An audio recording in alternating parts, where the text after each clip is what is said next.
Hello and welcome to Nltv News Now. This is Johanna Muri and we'll start with the headlines. Naga Students Federation criticizes Nagaland Minister and State BJP President Damjan in Naalong over his recent statement on the Naga political issue in the State Assembly. NSF states that Along's remark only reflects his shallow understanding of the issue.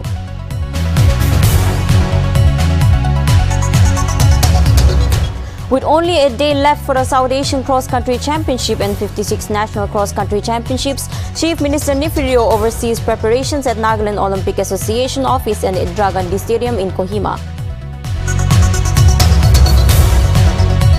Manipur Chief Minister N. Biren Singh confirms NPF will be the only alliance partner of BJP government in Manipur. The two-time Chief Minister says he welcomes the external support of other parties, but only BJP NPF legislators will be inducted in the Council of Ministers.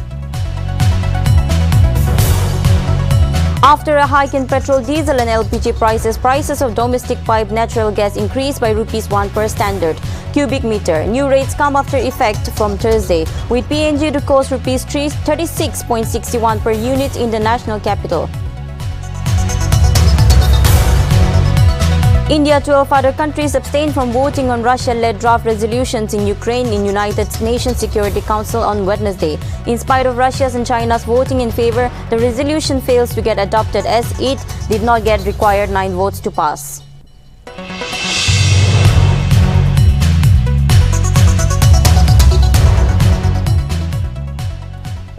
Now the news in details. The Naga Students Federation has condemned the sweeping arguments forwarded by the state BJP President Temden in Naalong Longkumar against the stand of the Naga people for separate flag and constitution in the Nagaland Legislative Assembly on Tuesday. The Federation, in a press release issued on Monday, stated that BJP's president's statements on the Naga political stand for flag and the constitution to be accepted and recognized by the government of India through the proposed solution to the proactive Indo-Naga political issue reeked of a conspiracy to deprive of the Naga people of legitimate rights. The Federation denounced Aolong's allegations on the Naga people groups on delaying Naga issues for selfish gains, and that it reflected his shallow understanding of the issue that is only just fair and just righteous. And as a further, Federation accused Aolong of trying to please the central political bosses and of forgot blood, sweat and tears of Naga sacrifices. One of the main issues is this. If the talks have concluded, then why is settlement not coming? I just read today morning's paper. The respected leader of the NSNIM, Sheikh Tuko, has said, without flag and constitution, there will be no solution. As a political party and as an august member of this Legislative Assembly, we have taken oath under the Constitution of India to represent the aspirations of our people. If the talks have concluded with both the parties, then tell us what is the problem. How is it going beyond the conclusion? Negotiations have gone on for many years. Ceasefire since 1997, and one of the most oldest vexed insurgency problem of the nation at Nagaland. Today, our people are afraid to speak the truth. Our civil societies are divided because we want to please one or the other group. Because if we don't say the right thing, they will challenge us.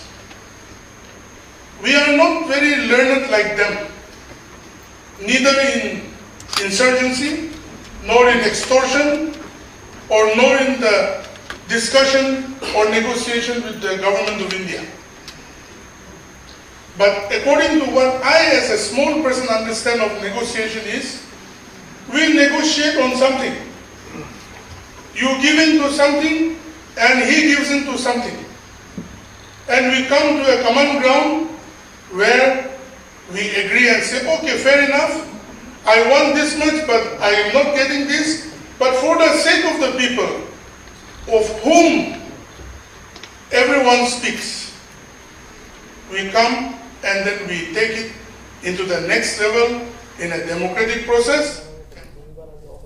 Chief Minister of Nagaland Nltv on Wednesday took a close look at the Nagaland Olympic Association office and Indira Gandhi Stadium in Kohima for the upcoming South Asian Cross Country Championship and 56th National Cross Country Championship scheduled to be held on March 26. Initially, the event to be planned held on January 15 of this year. However, due to the rapid increase in COVID-19 Omicron variant in the country, the event had to be postponed. Notably, Rio, who is also the governor of the organizing committee, interacted with the volunteers, while co-governor Abu Mehta also briefed CM on the functioning of the teams working for the success of the event.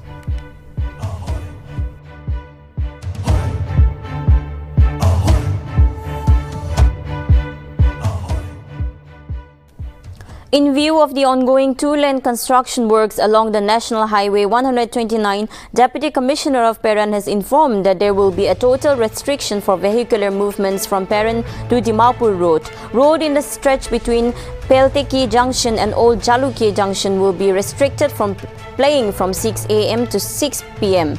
daily for a period of 1 month with effect from March 25. Furthermore, all the commuters have been advised to take alternate route from Peran Town to Old Jaluke via Mbungeta and vice versa during the time of days of the restrictions.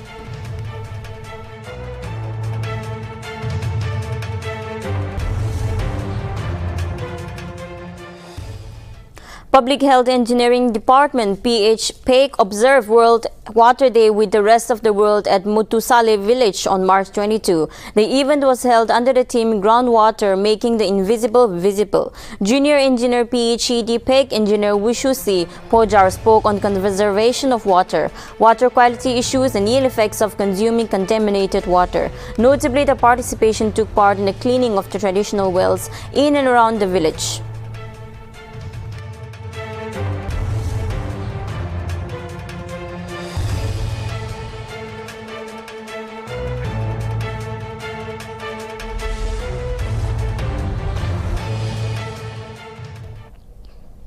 District Tobacco Control Cell District Tuberculosis Conformity Coordination Committee was held on March 22 in Wokha. Extra Assistant Commissioner of Wokha I. Yentingbao chaired the meeting. District Nodal Officer of Nagaland Tobacco Control Program Dr. Daisy Ovang highlighted on the risk and negative effect of tobacco users. Meanwhile, Subdivisional Officer Chombentang Izung assured that the district administration will do its best on achieving Prime Minister Narendra Modi's target of eliminating TB by 2025.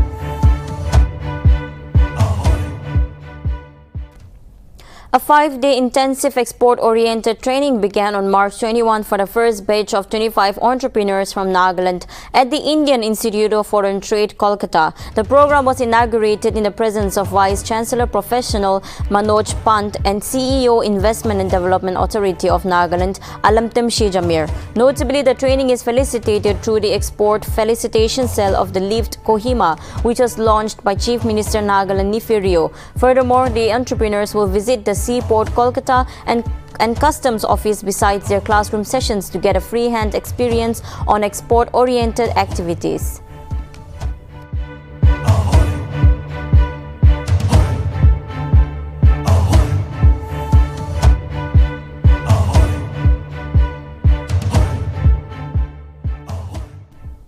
A meeting on district-level coordination committee for registration of birth and death was held on Wednesday at Deputy Commissioner Office Chamber, PEC.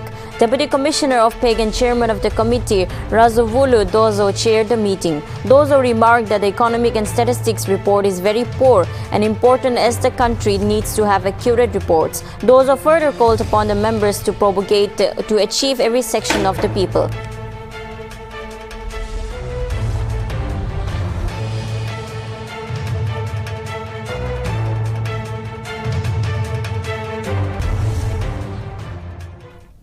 Thokchom Satyabarta Singh has been elected as the new Manipur Assembly Speaker on Thursday, and on Thursday as the first session of the House comes after the election began. Singh was a minister in the previous Bharatiya Janata Party-led coalition government in the state and also was re-elected from the Yakasul seat on BJP ticket, where he defeated his nearest National People's Party rival H. Vikram by 632 votes. Singh holds a master's degree in science.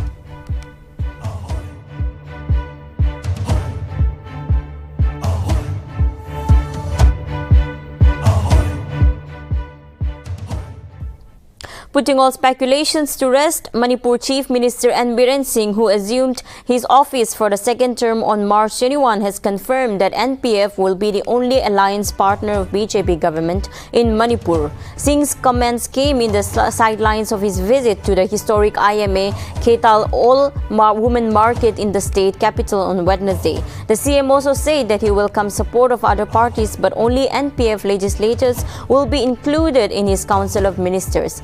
Interestingly, after a meeting with the Chief Minister on Tuesday, the 7 NNP MLAs also announced extending their support to the BJP-led government. In the letter by the 7 NPP legislators to the government, on Wednesday, it was stated that they would like to extend support to the BJP-led government in the state as alliance partner of NEDA and NDA. It also worth mention that JDU with 6 legislators and Kuki People Alliance with 2 legislators have also extended support to Biren Singh government. Earlier, 5 MLAs were sworn in as cabinet ministers on the day Biren was sworn in as chief minister, while NPF legislator Awangbao Nyumai was one of them, and there were other BJPs.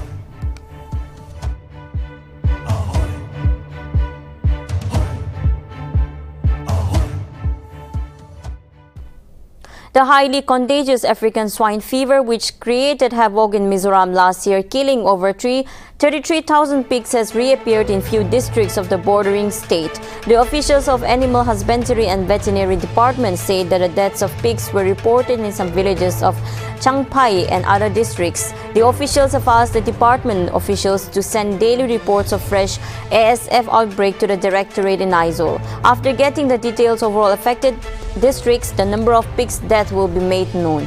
The Chief Secretary Renu Sharma called an urgent meeting to review and assess the situation and finalize strategies to prevent further spread of the disease.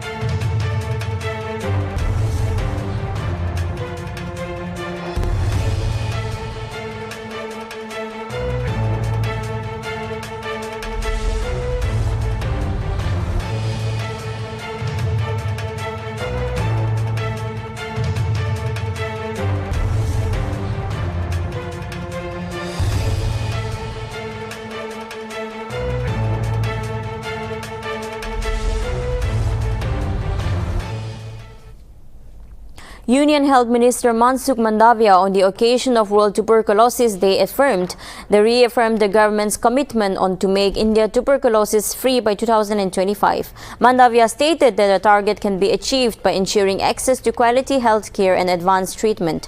Mandavia, while sharing an image of San Art, tweeted to take pledge to step up and end TB. Notably, World Health Organization has termed TB as the second top infections killer in the world. As per WHO, 4,100 people lose their lives to TB every day, and nearly 28,000 people fall ill with the disease.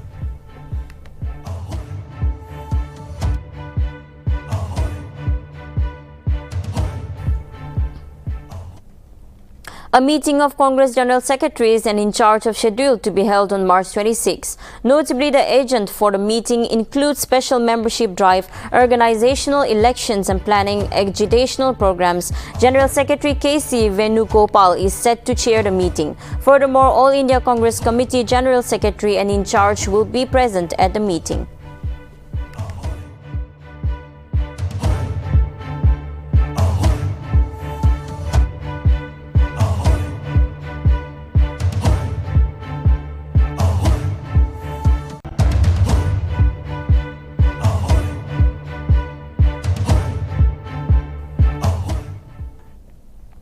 Prime Minister Narendra Modi, while speaking at the inauguration of Biplobi Bharat Gallery at Victoria Memorial Hall, Kolkata, expressed his condolence over the Birbhum violence in West Bengal, wherein a total of 8 people died. PM hoped that Mamata Banerjee-led government in Bengal will take strict actions against, while assuring all possible help from central government. PM Modi also stressed on those responsible for the perpetrators of violence, while citing that culprits and those who encourage such criminals should not be forgiven. Meanwhile, West Bengal Chief Minister Mamata Banerjee on March 24 asserted that strict actions will be taken against the perpetrators of violence in Birbhum district. Banerjee also said that she would visit Boktui village, where houses were set on fire shortly after village panchayat deputy chief was murdered, to take stock of the situation. She described the incident as unfortunate while taking a jab at the opposition party, saying it was an attempt by the BJP, left and the Congress to mingle her. Government Mamata Banerjee also stated that strict actions will be taken against those who were responsible for the Birbhum incident, respectively of their political colors.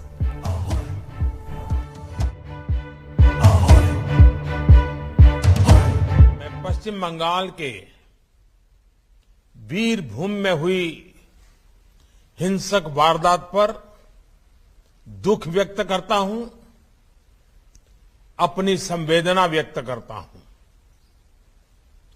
मैं आशा करता हूं कि राज्य सरकार बंगाल की महान धरती पर ऐसा जघन्य पाप करने वालों को जरूर सजा दिलवाएगी। मैं बंगाल के लोगों से भी आग्रह करूंगा कि ऐसी वारदात को अंजाम देने वालों को, ऐसे अपराधियों का हौसला बढ़ाने वालों को कभी माफ न करें। केंद्र सरकार की तरफ से मैं राज्य को इस बात के लिए भी आश्वस्त करता हूं कि अपराधियों को जल्द से जल्द सजा दिलवाने में जो भी मदद वो चाहेगी, भारत सरकार मुहैया कराई जाएगी। साथियों, आजादी का Amrit Mahotsav. After a hike in petrol, diesel and LPG prices, the price of domestic piped natural gas has also increased by ₹1 per standard cubic meter, which will be effective from Thursday. Accordingly, new rates PNG will cost ₹36.61 per unit in Delhi and ₹35.86 per unit in Noida. Greater Noida and Ghaziabad people in Gurugram will need to pay ₹34.81 per SCM, while in Muzaffarnagar, Meerut and Shamali, the new rates in ₹39.37 per SCM. The new rates will come into effect from March 24. The move will affect more than 72 lakh domestic households, as per data provided by the Petroleum and Natural Gas Regulatory Board. As of December 31, 2020, the total number of domestic PNG connections in India was approximately 72.47 lakh.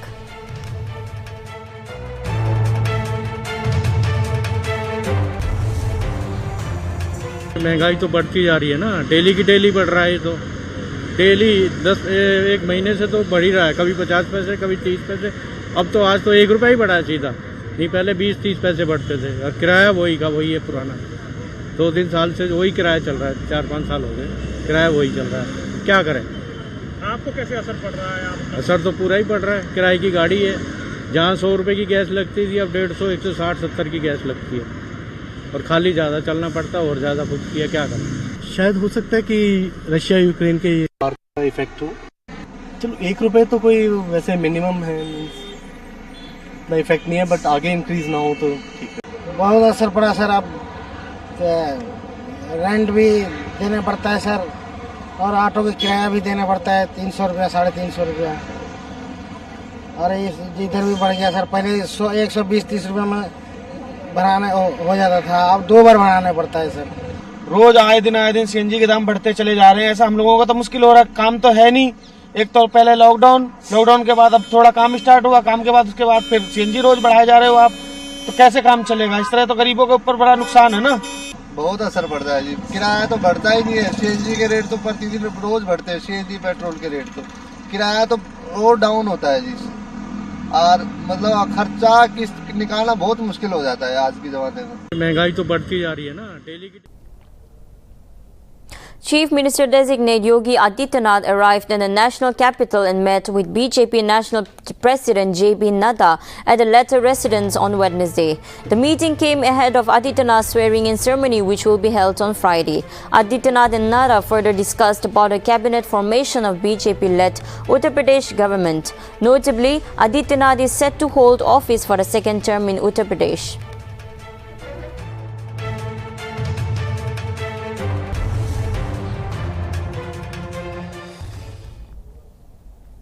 Uttar Pradesh Bharatiya Janata Party State President Sawatra Dev Singh on Wednesday inspected the preparations for the swearing-in ceremony of Yogi Adityanath as Chief Minister at the Ekana Stadium. A grand stage has been set up with a slogan on its poster, New UP of New India, Naya Bharat Ka Naya UP, at the Bharatiya Ratna Shri Atal Bihari Vajpayee Ekana Cricket Stadium for the swearing-in ceremony that is scheduled to take place on March 25. According to sources, around 85,000 people will be attending the grand ceremony in Lucknow. After inspecting the arrangements, the BJP state president held a meeting with BJP members and the state authorities at the stadium. According to sources, separate duties have been assigned to everyone to ensure smooth and safe completion of the oath-taking ceremony. Swarata Davies further stated that 4 general secretaries have been roped in the 4 preparations. One will be handling VIP guest list, another will be handling VIP seatings. Meanwhile, one will be handling the seatings in general, and the 4th general secretary is looking after the work decorations.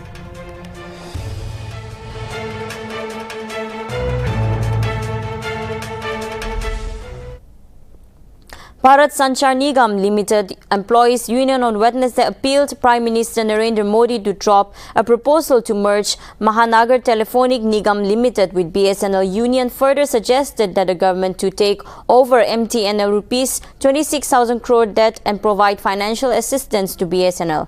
Union in a letter to Modi said that the merge of MTNL with BSNL will currently ruin the financial condition of the latter. Meanwhile, a senior BSNL official stated that MTNL is in the ICU and it cannot be declared dead any day.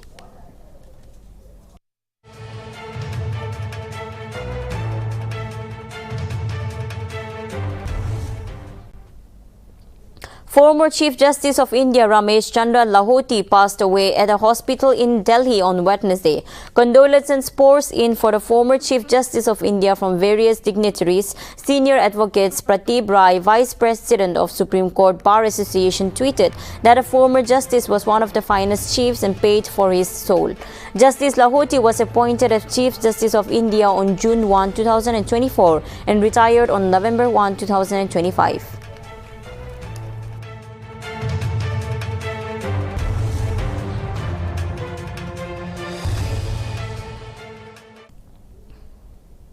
Prime Minister Narendra Modi on Tuesday lauded government e-marketplace for achieving annual procurement of rupees 1 lakh crore in financial year 2021-22, stating that the platform is empowering micro, small and medium enterprise with 57% of order value coming in from the sector. The GEM is a national public procurement portal for the procurement of goods and services and central states and government organizations. It further empowers the Amit Nagar Bishwa Nishti with the launch of Womanaya for women entrepreneurs and women-led self-help groups, District of Shilling Handicrafts, handlooms, accessories directly to ministries and departments. It also provides training women entrepreneurs by various national and state organizations.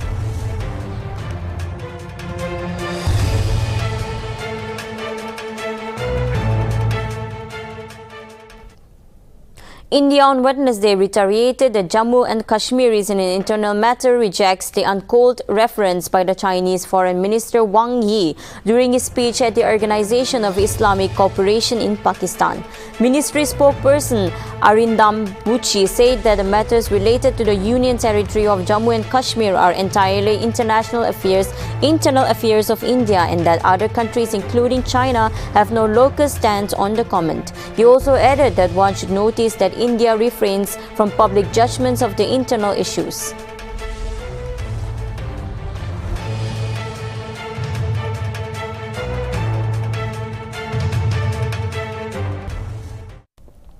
India, along with 12 other UN Security Council members on Wednesday, abstained on a resolution drafted by Russia on humanitarian crisis in Ukraine. The resolution by Russia was corresponded by Syria, North Korea, Belarus, but it failed to get adopted in the Council as it did not get the required votes to pass. Russia and China voted in favor of the resolution, while there were no countries voting against it. India and the rest of the Security Council members abstained.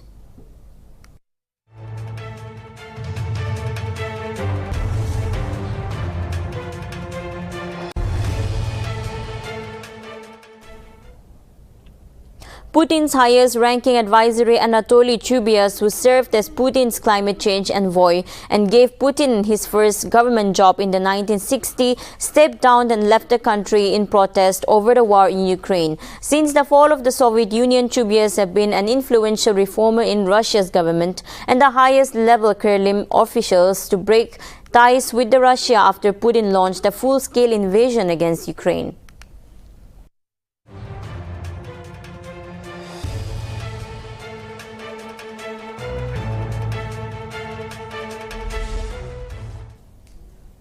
Ukraine President Volodymyr Zelensky on Thursday urged citizens around the world to protest against the Russian invasion of Ukraine. Zelensky called for global protests beginning Thursday as Ukraine-Russia war marks 1 month. Zelensky urged people to show their standing and to show support to Ukraine's freedom. Notably, Russia launched the special military organizations in Ukraine on February 24 after the Donetsk and Luhansk People's Republic appealed for help in defending themselves against the Kiev forces.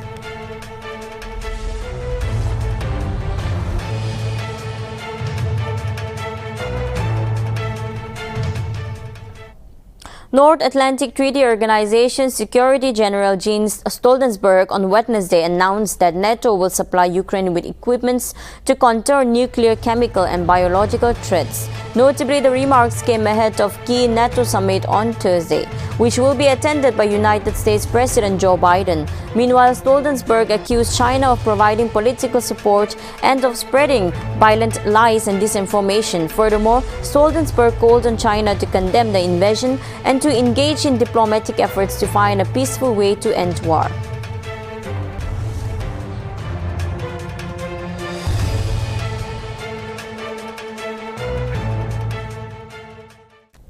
As Ukraine continues to face heavy bombardment, Russian journalist Oksana Bulinia worked for the independent news sites and was the insider killing in the shelling incident in Ukraine on Wednesday. A statement by the insider said that Oksana Bulinia had been filming the shelling destructions in the capital Bodylsky directed by Russian troops when she came under rocket fire. Moreover, another civilian died with her and 2 people were along the killed. Journalists wouldn't be wounded and hospitalized.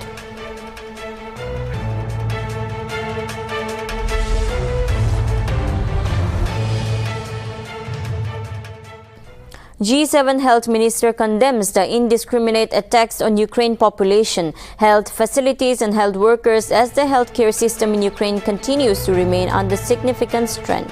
Ministers assert that the internationally directed attacks on civilian infrastructure including healthcare and facilities and workers violates international human rights law. Notably, 64 attacks hitting healthcare facilities have been documented in the World Health Organization surveillance system.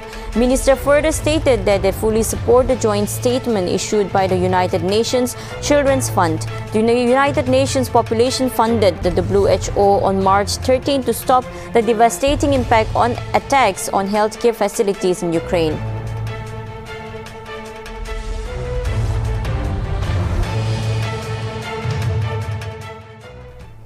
U.S. President Joe Biden arrived in Brussels on Wednesday for crunch summits with European Union, G7 and NATO allies to focus on Russian invasion of Ukraine. Biden is seeking to rally allies to force a united response to Moscow and will attend meetings of NATO, the European Union and G7 on Thursday before visiting Poland on Friday and Saturday. The U.S. President is expected to announce new sanctions against Russia during the meets.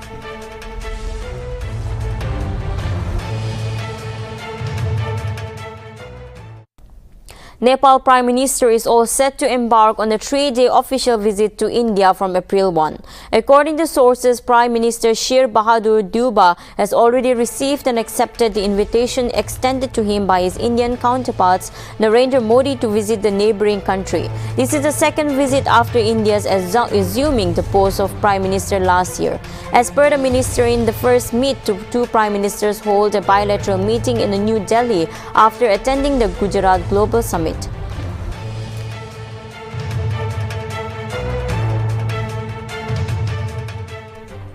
Thank you for tuning in. For more updates, keep watching Nagaland TV.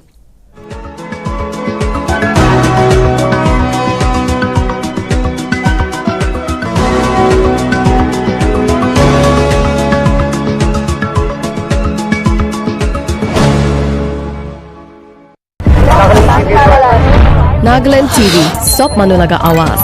Watch us live on Jio TV and on your television sets as well. For Dimapur viewers, we are on channel number 10 in Global Chapter, and for Kohima and Mokokchung viewers, switch to channel number 138 on Hornbill Digital. For all